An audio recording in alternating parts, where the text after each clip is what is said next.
दिनांक 28 अगस्त 2023 को हरियाणा केंद्रीय विश्वविद्यालय महेंद्रगढ़ में संस्कृत विभाग द्वारा संस्कृत सप्ताह के शुभारंभ कार्यक्रम का आयोजन किया गया।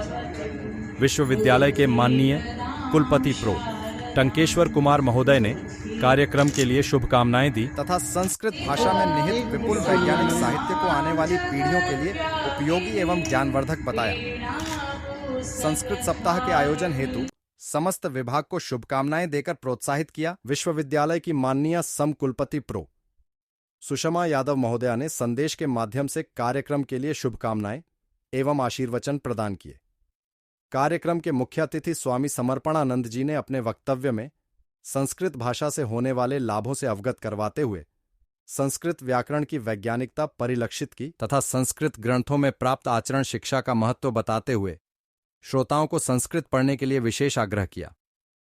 तदुपरांत विशिष्टातिथि डॉ पवित्रा राव जी ने वसुधैव कुटुंबकम की परिकल्पना को समझाते हुए वर्तमान में गीता व आयुर्वेद की महत्ता को बताया। कार्यक्रम में संस्कृत विभाग के छात्रों ने शास्त्रीय नृत्य, स्तोत्र पाठ व गीत गायन आदि प्रस्तुतियां दी। कार्यक्रम में विभिन्न विभागों के शिक्षक व छात्र उपस्थित रहे। तो मैं सभी आपसे आग्रह करता हूं, निवेदन करता हूं कि आप अपने स्तर पर जितना आप में सामंजस्य है उतना संस्कृत के लिए करिए। इतना नहीं कि सारा दिन रात आप घर छोड़ के संस्कृत के लिए काम करें, नहीं, अपनी पढ़ाई का काम करें। आपको समय मिले तो घंटे 2 घंटे थोड़ा बहुत समय संस्कृत के लिए अपना धर्म समझ कर दे। यही प्रार्थना मैं आपसे करने आया था। और चंद्रयान के बारे में भी डॉक्टर नवीन जी कहा लिख के ले भूल जाएगा, मैंने कहा नहीं यार, इतने ही अच्छे से मतलब समय देते रहे, हमारे बच्चों का ज्ञानवर्धन करते रहे और पग पग पर हमारा मार्गदर्शन करते रहे। कार्यक्रम से अंतिम क्षणे अहम अस्माकं कार्यक्रमस्य शाश्वत अतिथि महोदय अस्माकं प्रांत संपर्क प्रमुख अस्माकं हरियाणा संस्कृत भारते संस्कृत भारती अस्माकं प्रांत संपर्क प्रमुख महोदय अशोक बुचोली महोदय भ्राता सर्वदा एव अस्माकं मार्गदर्शनं करोति। अत्र गतवर्षे अहम् अत्र एकम् आवासीय शिबिरम् अपि कृतवती। अहं विभागपक्षतः भ्रातायाः सहयोगेन आशीर्वादेन एव एतादृशं कार्यं वयं कृतवन्तः। इदानीम् अपि भ्रातायाः सर्वदा सहयोगं मम उपरि तो सर्वदा तस्य आशीर्वादस्य हस्तः सर्वदा एव भवति एव। अहं धन्यवादं व्यापरामि। छात्रों से और सभी सुधीजनों से निवेदन है कि सभी गायत्री मंत्र का बहुत ही श्रद्धा से उच्चारण करेंगे। ओम भूर्भुवस्वः तत्सवितुर्वरेण्यं भर्गो देवस्य धीमहि धियो यो नः प्रचोदयात्।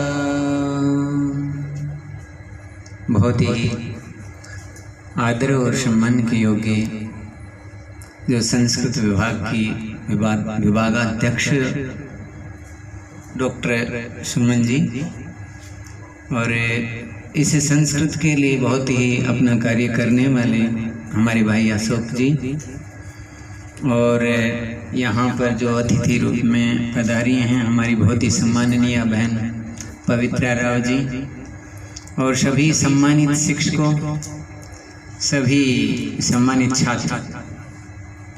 हम संस्कृत सप्ताह मना रहे हैं और संस्कृत जो भाषा है वो दुनिया की सबसे प्राचीनतम भाषा है।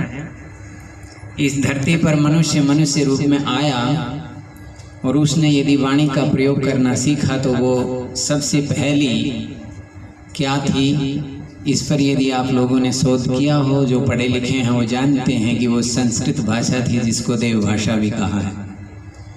एक विशेषता बहुत बड़ी है इस संस्कृत भाषा में। मेरा जीवन भी प्राच्य संस्कृत, प्राच्य हमारा जो व्याकरण होता है उसी को पढ़ने पढ़ाने में और शास्त्रों को समझने समझाने में ही लंबा समय लगाया, तो मैं बहुत कुछ जान पाया।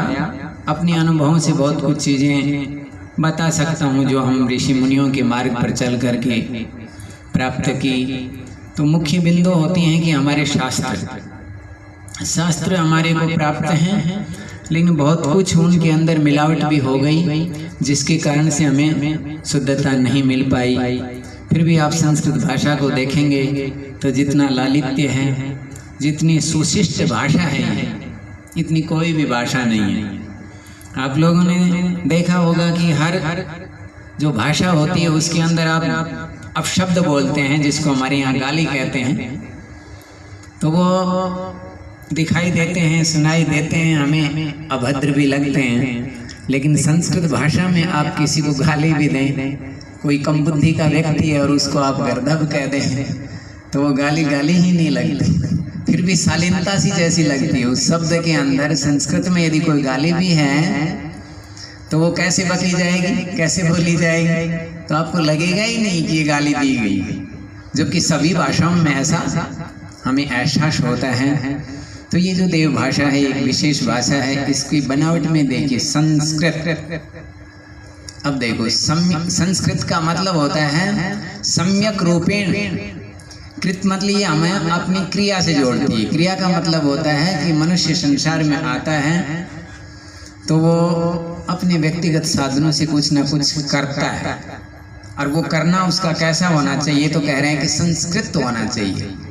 संस्कृत का मतलब अच्छी रूप, अच्छी तरह से होना चाहिए। अच्छी तरह से क्या होगा, हमारे यहाँ शास्त्रों के अंदर यदि आप देखेंगे, बहुत पहले जब मैं घर पर था तो मुझे पता नहीं था, और गीता के बारे में हम हमारे देव स्थानों पर भी जाते थे तो हमें पता नहीं लगता था कि गीता का जो अर्थ जो हिंदी अनुवाद कर रखे हैं उसी हिसाब से हम उसको पढ़ते थे।